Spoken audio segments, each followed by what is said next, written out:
presentarlo al profesor, doctor Carlos Bay, que todos lo conocen, es el jefe de la Cátedra de Microbiología Clínica, para el que es de otro planeta, lo digo, ¿no? Porque si no lo conocen. Es el jefe del laboratorio de bacteriología del Hospital de Clínicas y el director de la carrera de especialización de bacteriología clínica de la Facultad de Farmacia y Bioquímica de la UBA. Empiezo con el caso clínico. Es una mujer de 48 años, ama de casa, que consultó al hospital por presentar un quiste sebáceo sobreinfectado en la zona de la espalda. Refiere que dicho quiste data de varios años de evolución, pero en el último mes exhibió rubor en la zona. Luego empezó a drenar pus en forma espontánea, acompañado de fiebre y dolor. Se realizó el drenaje entonces del quiste y se indicó tratamiento con cotrimoxazol por 15 días.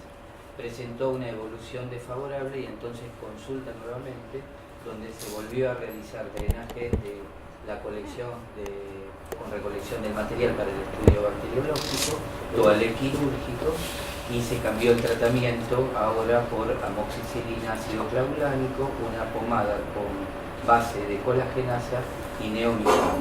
Y finalmente la paciente presentó buena evolución y cicatrización de la herida, quizás solo por el drenaje completo del quiste o del remanente del quiste sebáceo infectado. ¿Qué se vio en el examen directo? Un coco con tendencia a la formación de cadenas, con abundante reacción inflamatoria.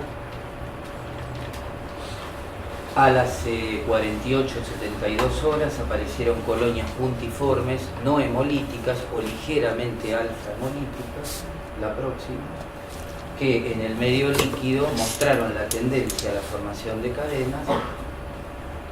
Y bueno, comenzamos la identificación, un microorganismo entonces fastidioso que formaba cadenas, que fue PIR positivo, que excluyó entonces Leuconostoc weissela y lo que primero uno piensa, el género Streptococcus.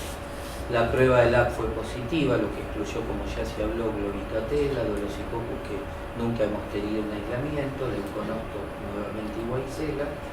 El cloruro de sodio, que después voy a hablar un poquito, excluyó el género gemela, porque hay gemelas que, a diferencia de lo que contó, que la mayoría forman grupos, Morbillorum tiene más tendencia a formar cadenas que grupos. Por eso está incluida entre los cocos gram positivos catalasa negativos que forman cadenas. La bilis esculina, que fue negativa, excluyó Enterococcus, Lactococcus y Bagococcus, como ya se comentó, y la sensibilidad a la vancomicina a los géneros que forman cadenas que tienen resistencia intrínseca de alto nivel a la vancomicina, como Leuconostoc y weissela, que las weiselas incluyen algunos lactos que también son resistentes a la vancomicina y o ex Leuconostoc. Acá quiero destacar que crezcan cloruro de sodio al 6,5% estos microorganismos fastidiosos es difícil de visualizar, puesto que, a diferencia de los enterococos, la prueba se puede hacer con cualquier caldo. Acá hay que usar el caldo Faklan, que es la base de azúcares con púrpura de bromocresol, y ver si el microorganismo crece, porque es muy probable que no haya viraje al amarillo, se manifieste la fermentación en este grupo de microorganismos. Por eso, cuando uno ve que enturbia después de varios días, por lo menos 72 horas, uno debe repicar ese caldo para ver si el crecimiento corresponde al microorganismo en cuestión, y además el crecimiento corresponde a un único microorganismo, es decir, el cultivo es puro. Bueno, y el piriel da positivo. Acá está otra vez, aparece la Globicatella, lo puse acá porque este microorganismo que yo voy a comentar está muy íntimamente relacionado desde el punto de vista filogenético, pero una de las diferencias con Globicatella, además de la LAB, por ejemplo, es que la hemólisis alfa en Globicatella es mucho más marcada que para este grupo de microorganismos que pueden no presentar la hemólisis, al menos en nuestra experiencia. La próxima.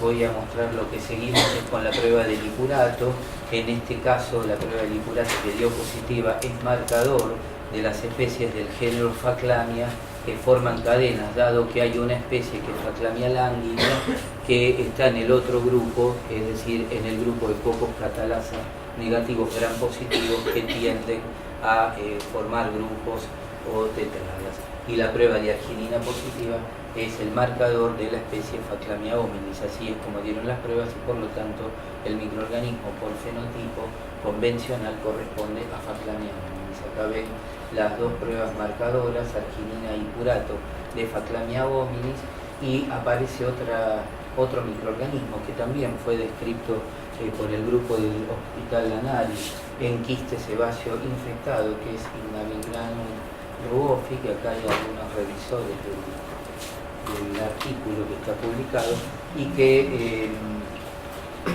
tiene las dos pruebas negativos, también forma cadenas, pero una de las particularidades es que tiene olor a chucrut, y eso es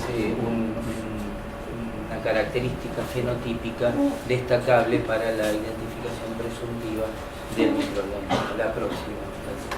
Bueno, acá vemos Phaclamia lánguida, que tiene, para recalcar que hay especies, una sola de Phaclamia lánguida, que forma grupos en lugar de cadenas, pero que el fenotipo cultural es similar al de las otras especies de Phaclamia.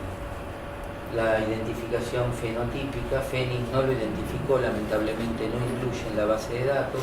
Vitek sí, con excelente discriminación, porque está en la base de datos y logra identificar el fenotipo de Phaclamia hominis.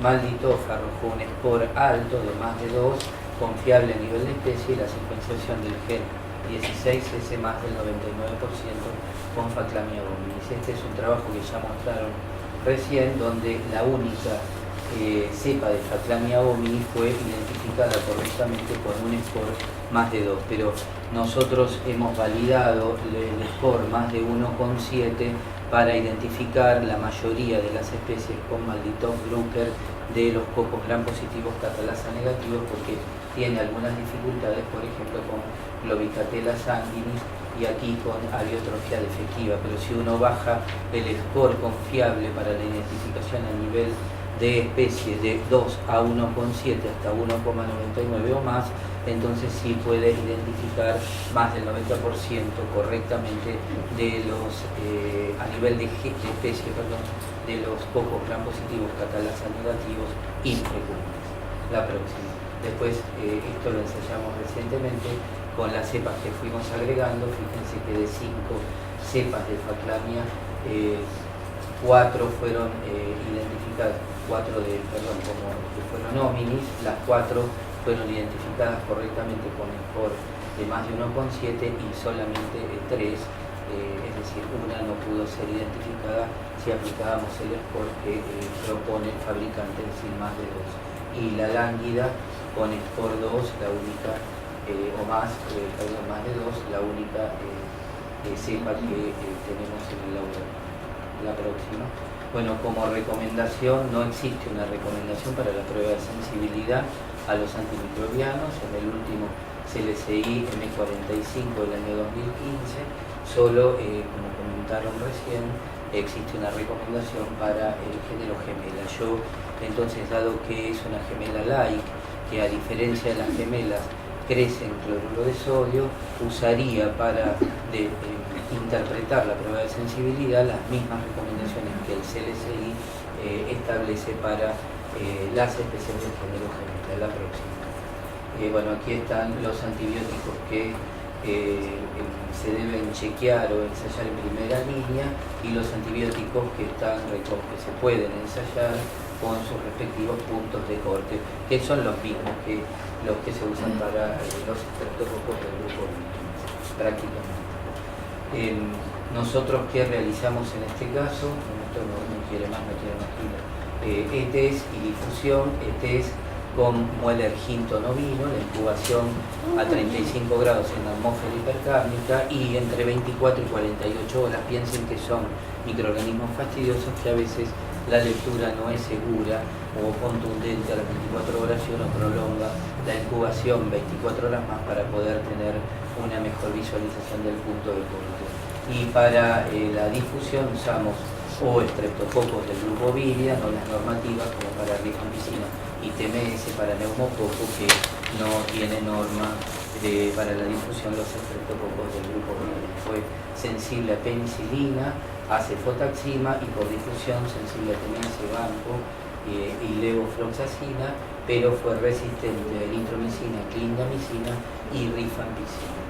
La próxima, bueno, Falkland ya en el año 2000 presentó un trabajo sobre la actividad de 15 antimicrobianos en 19 aislados de especies de Falklandia, pero en este momento usó los puntos de neumococo. Y fíjense que penicilina fue mucho más activa que cefotaxima y que meropenem.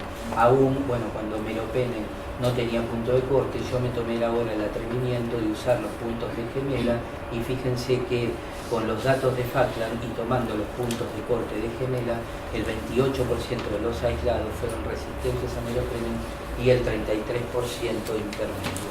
Esto quiere decir que en algunos cocos gram positivos, catalasa negativos, meropenem y cefotaxima o ceftriaxona tienen menor actividad que la penicilina.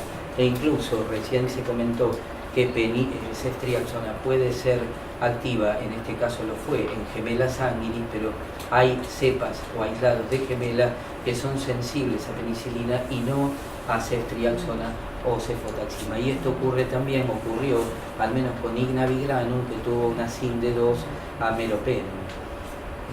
Es decir, que tendrían un comportamiento más parecido al de un enterococo que al de los estreptococos del grupo Viridem. Y ya lo mostró también Viviana cuando mostró globicatela, mostró resistencia a cefotaxima y no a penicilina. Entonces, por ahora es mejor la penicilina en este grupo que cefotaxima y meropenem, pero bueno, uno debe siempre probar la sensibilidad para tener un dato fidedigno.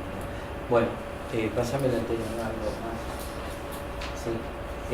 Con respecto a eritro, 22% de resistencia, clinda 33, cotri 28, y hay un porcentaje que, como no había punto de corte para el levo en el año 2000, hoy 15% intermedio de gemela levofloxacina. Pasame la siguiente.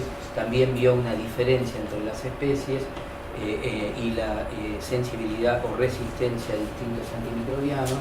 Penicilina intermedio se vio en Falklandia hominis e Ignava, y resistencia a cefotaxima en Ignava y Sobreki, y en todas Falklandia lánguida, que acuérdense que era la especie que agrupaba y no formaba cadenas. Ignava la mayoría resistente a eritromicina y a rifampicina la mayoría de los aislados de Falklandia hominis. Y fíjense, nuevamente vuelvo a insistir, más del 50% de los aislados tuvieron SIN intermedia o cayeron en el grupo resistente para meropenem. La próxima. Este es un trabajo reciente de la literatura donde muestra 3 casos de infecciones por Falklandia lángida. Realmente uno es de muy dudosa interpretación porque es uno de 2 hemocultivos en el contexto de una neumonía aspirativa, y es muy difícil pensar que la bacteriemia tuvo origen en la neumonía en ese paciente, y uno pensaría más que es una contaminación, y después voy a decir algo al respecto. Y el otro es una infección de origen genital, con bacteriemia mixta por aureus y por Falklandia, donde Falklandia pasaría a un plano secundario frente a la patogenicidad de Staphylococcus aureus en la sangre. Entonces el caso interesante es esta Falklandia lánguida en un paciente varón, drogadicto endovenoso, que tenía endocarditis de válvula mitral y que fue tratado con éxito con vancomicina, gentamicina 6 semanas, y fíjense que tuvo una SIN de más de 2 a ceftriaxona resistente, y acá está informado intermedio a la penicilina, pero en el texto dice que la SIN fue 4, con lo que sería resistente. O sea que todo el mundo se equivoca cuando escribe trabajos. Yo a veces me quejo de los errores nuestros, que se contradicen en un lado, en el otro, en la tabla dice una cosa, en la discusión dice otra. ¿Qué corte porque, bueno, ¿Qué corte digo? ¿Qué corte para decir sensible resistente? No te escuché. Y la verdad que no me acuerdo en este corte. Pensé que lo... Pero habrá usado CLSI, vídeo. Y siguiendo con los aspectos clínicos, bueno, está descrita, que también me pareció interesante, una infección, el único caso de infección de prótesis de rodilla, creo que, no, de cadera, en un paciente donde fue sensible esta Phaclamia hominis a penicilina y cefotaxima, y se trató con éxito con 6 semanas de ceftriaxona por vía endovenosa y luego la amoxicilina por vía oral. Lo traje porque recordar la resistencia a rifampicina, por si quieren agregar en algunos casos la rifampicina en el tratamiento. Este es un caso de meningitis junto con neumococo a partir de una sinusitis, donde piensan que Phaclamia fue arrastrada por el neumococo hacia el sistema nervioso central cuando la bacteria invadió desde el seno el sistema nervioso. Y hay otro caso de un stroke isquémico, que sería un tromboembolismo en el sistema nervioso central cerebral, producido en el contexto de una endocarditis en un paciente añoso, donde la cepa fue resistente a penicilina y a pesar del tratamiento con vancomicina agenta, la evolución del paciente fue fatal. La próxima, los otros dos los voy a dejar.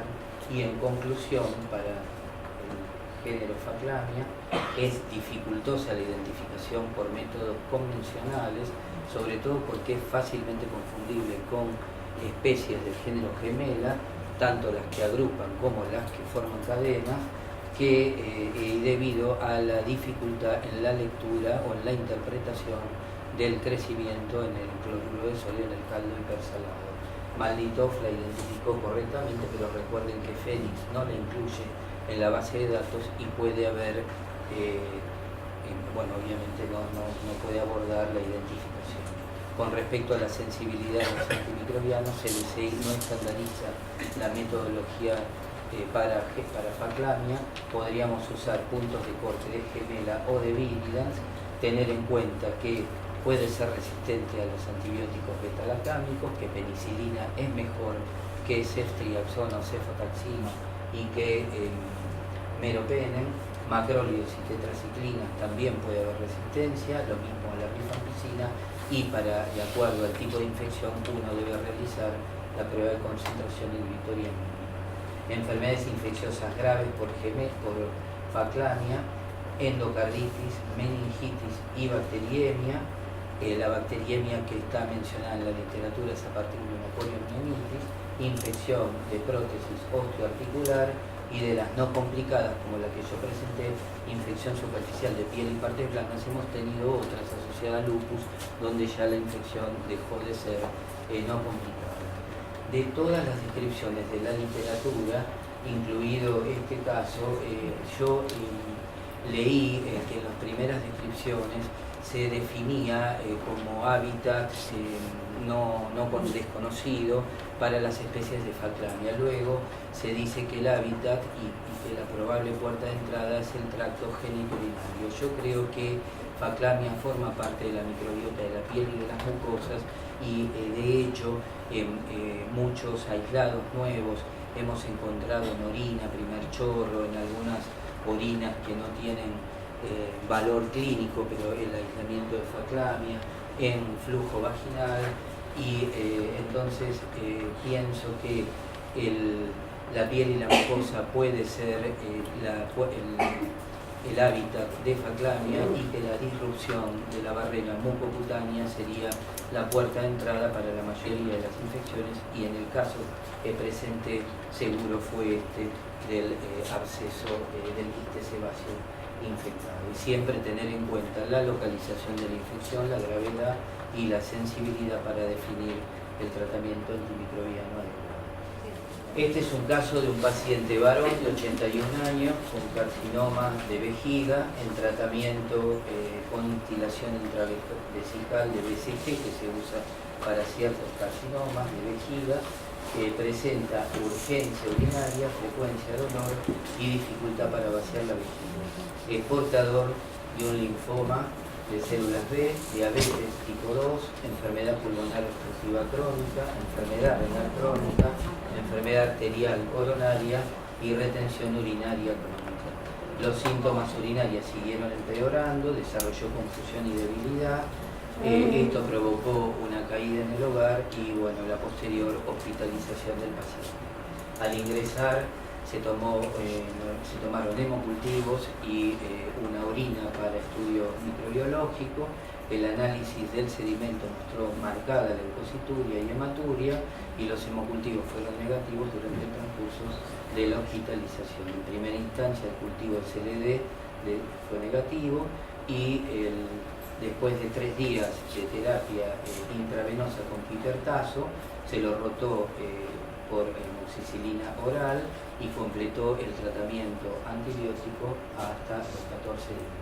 Su retención urinaria crónica empeoró después del alta, requiriendo el uso de cateterismo intermitente, y el paciente desarrolló después, dentro de los 2 meses posteriores, una nueva infección urinaria y paulatinamente episodios de infecciones urinarias por el mismo germen. La próxima, aspectos microbiológicos. En la orina se observó en la coloración de Gram cocos que agrupaban, con lo que uno piensa que puede tratarse de un estafilococo en primera instancia, pero el cultivo en agar base columia, que demoró entre 3 y 4 días en aparecer en las colonias puntiformes, parecían más las colonias de un estreptococo que de un estafilococo.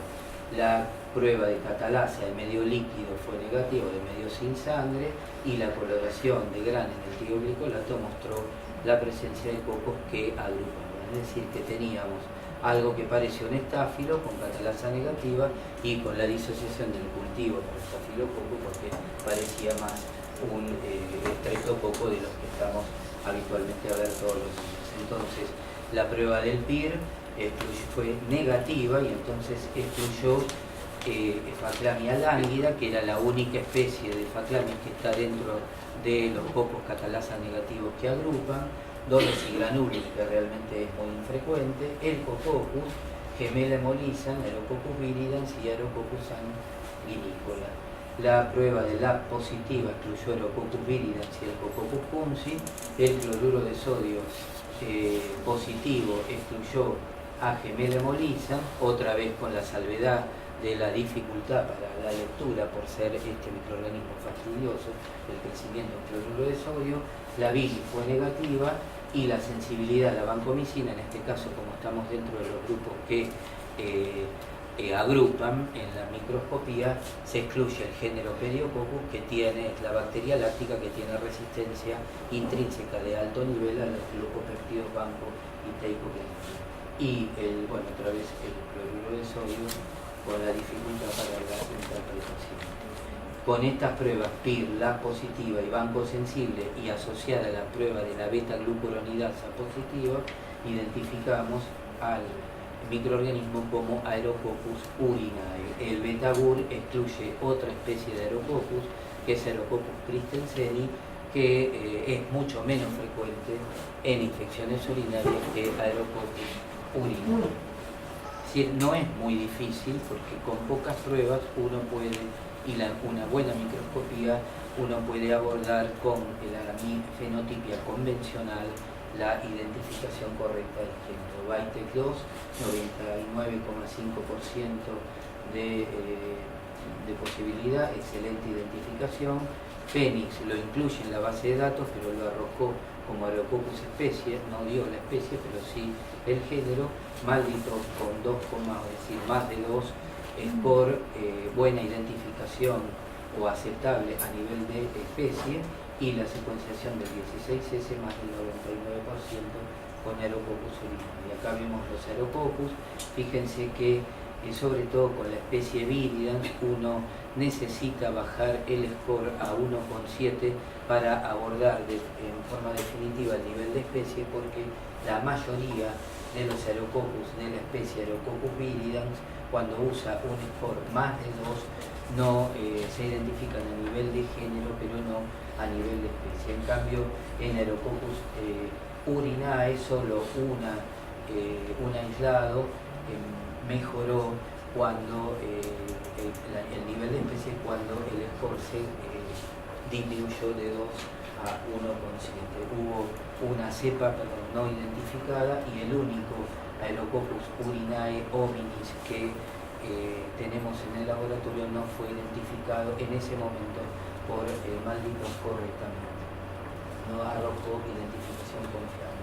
Aerococcus sí tiene normatizada la prueba de sensibilidad por el CLSI 2015, el mismo método que para gemela, Mueller-Hinton, caldo, microdilución, 2,5 a 5% de sangre lisada de caballo y incubación en CO2 y la lectura entre 20 y 24 horas. Tengo mis dudas, nunca hice la microdilución, si se va a poder leer en 20-24 horas el punto de corte de Aerococcus. Bueno, y aquí están los antibióticos recomendados, nosotros que usar no importa, esto está en el CLSI, la próxima pasar. A los fines prácticos en el laboratorio clínico uno tiene tendencia a usar el ETS, dado que se trataba de una infusión urinaria complicada, decidimos hacer Mueller-Hinton ovino, 5% de CO2 y la incubación 48 horas, pero ya la cepa estaba aislada, estaba más adaptada y en 48 horas se pudo leer el ETS. Dios fue sensible a penicilina y en este caso sensible a ciprofloxacina. Por difusión probamos CTX, por encima que fue sensible, banco y nitrofurantoína, que se puede probar utilizando el punto de corte de EUCAS para Streptococcus agalactiae y fue teniendo en cuenta estas observaciones sensibles. La próxima. Sí. Bueno, es frecuentemente Aerococcus urinae, sensible a penicilina, ampicilina y aquí sí a meropenem y cefotaxima, pero la SIN está corrida para cefotaxima, es decir, tiene SIN más altas que para penicilina.